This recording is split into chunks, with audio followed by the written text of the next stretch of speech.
ପ୍ରଥମାଷ୍ଟମୀରେ ଆମ ସମସ୍ତ ଓଡ଼ିଆମାନଙ୍କ ଘରେ ହଳଦୀ ପତ୍ର ପିଠା ବା ଏଣ୍ଡୁରି ପିଠା କୁହ, ଏଇ ପିଠା ବନିବା ତ ନିଶ୍ଚୟ।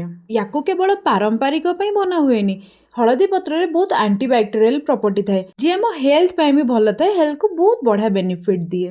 ଆଉ ଏ ପିଠା ଯେତେବେଳେ ବନେ, ୟାର ବାସ୍ନାରେ ଘର କ'ଣ ପୁରା ଚତୁର୍ମଣ୍ଡଳ ଆମର ବାସ୍ନାରେ ଭରିଯାଏ। ୟାର ଇମୋସନ୍ କୌଣସି ଓଡ଼ିଆଙ୍କୁ ପଚାରିଲେ ସେମାନେ ଭଲସେ କହିପାରିବେ। ଆଉ ୟାକୁ ବନେଇବା ବି ବହୁତ ସହଜ। ଦେଖନ୍ତୁ କେତେ ସଫ୍ଟ, କେତେ ସ୍ପଞ୍ଜି ବନିଛି ପିଠା। ତ ସବୁ ଟ୍ରିକ୍ ଆଣ୍ଡ ଟିପ୍ସ ଫଲୋ କରିକି ଚାଲନ୍ତୁ ଆମେ ଏବେ ଆଉ ଘରେ ବନେଇବା। ତ ୱେଲକମ୍ ଟୁ ସ୍ମୃତି ରୋଷେଇଶାଳା। ମୁଁ ଏଠି ଗୋଟେ କପ୍ରେ ଅଧା କପ୍ ଏଠି ନେଇଛି ବିରି, ଆଉ ମୁଁ ଏଠି ଧୁଆ ବିରି ନେଇଛି। ଆପଣ ୟାକୁ ନେଲା ପୂର୍ବରୁ ଯେକୌଣସି ଗୋଟେ ମେଜରିଂ ପାଇଁ ରଖିଦିଅନ୍ତୁ, ଯାହାଫଳରେ ଆମ ଭାଗ ମାପ ଠିକ୍ ରହିଲେ ପିଠାଟା ବହୁତ ବଢ଼ିଆ ବନିବ। ତ ଅଧା କପ୍ ବିରିରେ ମୁଁ ଫୁଲ୍ ଗୋଟେ କପ୍ରୁ ଟିକେ କମ୍ ନେଇଛି ଚାଉଳ। ତାପରେ ଏଠି ମୁଁ ଗୋଟେ ଚାମଚ ମେଥି ଦାନା ୟୁଜ୍ କରିଛି। ମେଥି ଦାନାରେ ବହୁତ ବଢ଼ିଆ ଆମର ସ୍ପଞ୍ଜି ବନିଥାଏ। ତାକୁ ଭଲରେ ଧୋଇ ଦେଇ ମୁଁ ଏଠି ରେଡ଼ି କରିଦେଇଛି। ବିରି ଆଉ ଚାଉଳ ବୁଡ଼ିବାରୁ ଟିକେ ଉପର ଯାକେ ଆମେ ଏଠି ପାଣି ଦେବା। ପାଣି ଦେଇକି ତାକୁ ଆମେ କମ୍ ସେ କମ୍ 6ରୁ 7 ଘଣ୍ଟା ଘୋଡ଼େଇକି ଛାଡ଼ିଦେବା। 6ରୁ 7 ଘଣ୍ଟା ପରେ ଦେଖନ୍ତୁ ଏଇଠି ହାଲକା ହାଲକା ବବଲ୍ ଆସିଯାଇଛି, ଟିକେ ଫର୍ମେଣ୍ଟ ହେଇଯାଇଛି। ତାପରେ ଏ ପାଣିକୁ ଆମେ ଫୋପାଡ଼ିବାନି, ବସ୍ ଆକୁ ଛାଣିକି ଭଲସେ ବିରି ଆଉ ଚାଉଳକୁ ଗ୍ରାଇଣ୍ଡିଙ୍ଗ ଜାର୍ରେ ଦେଇଦେବା। ଆଉ ମୁଁ ଏଠି 15ରୁ 20 ମିନିଟ୍ ପୂର୍ବରୁ ଗୋଟେ ମୁଠା ଚୁଡ଼ା ମୁଁ ଭଲସେ ଧୋଇ ଦେଇ ୟାକୁ ମୁଁ ଛାଡ଼ି ଦେଇଥିଲି। ଚୁଡ଼ାଟା ବି ଆମର ଏଠି ଭଲସେ ବତୁରି ଯାଇଛି। ଏବେ ସେ ଚୁଡ଼ାକୁ ଆମେ ଗ୍ରାଇଣ୍ଡିଙ୍ଗ ଜାର୍ରେ ଦେଇଦେବା। ଆଉ ଯେତେବେଳେ ଆମେ ଏକ୍ସଟ୍ରା ପାଣି ଆଡ଼୍ କରିବୁ ନା, ବିଲକୁଲ ବି ୟାକୁ ଅଧିକ ପାଣି ଆଡ଼୍ କରିବାନି, କାହିଁକିନା ଆମକୁ ଏଣ୍ଡୁରି ପାଇଁ ଆମକୁ ହାଲକା କାଠୁଆ ବ୍ୟାଟର ହିଁ ଦରକାର।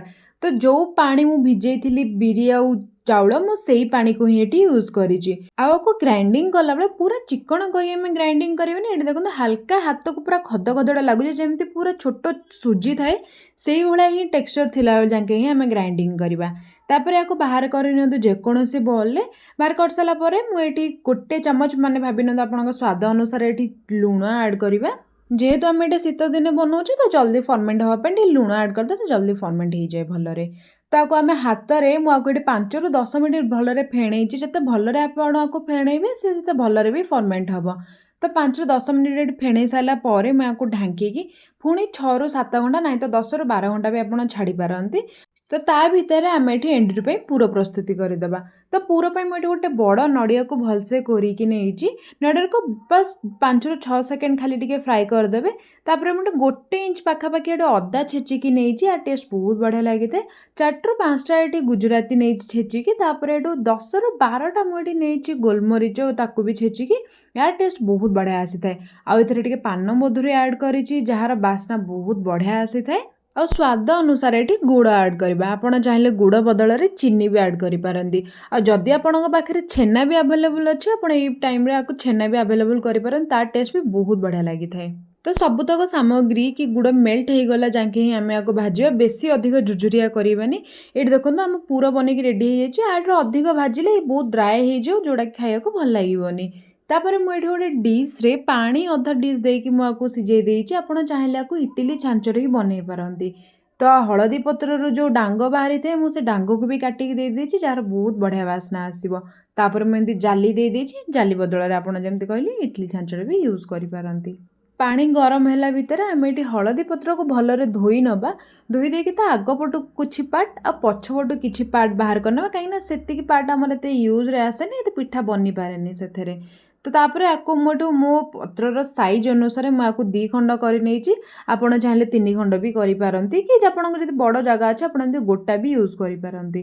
ତ 2 ଖଣ୍ଡ କଲା ପରେ ମୁଁ ଏଠି ପାଣି ହାଲକା ହାଲକା ଏଥିରେ ଲାଗିଥିବା ଅବସ୍ଥାରେ ହିଁ ମୁଁ ଏଥିରେ ଆମର ବ୍ୟାଟର ଦେବି, ଯାହାଫଳରେ ବ୍ୟାଟରଟା ଭଲରେ ସ୍ପ୍ରେଡ୍ ହେବ ଚାରିଆଡ଼େ, ଆଉ ପତ୍ରରେ ଏତେ ଚିପକିବନି।